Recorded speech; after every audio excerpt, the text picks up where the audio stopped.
Amy Poehler, if you follow her work, like she is incredibly progressive and welcoming and just an amazing person, and she surrounds herself with amazing people.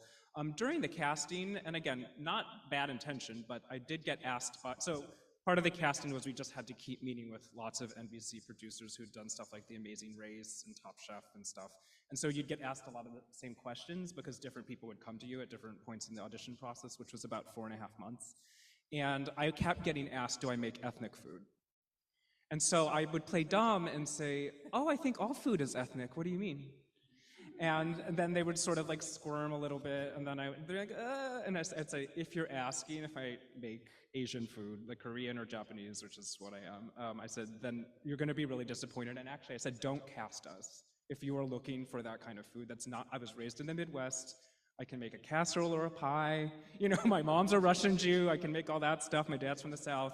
But I was like, I said, I cannot go on a show and be comfortable or authentic if you're like, now what are you gonna make? You know, there's only so many ways I know how to use matcha, you know what I mean? So, like, so we actually said, we will absolutely walk away from this if you want us to play a role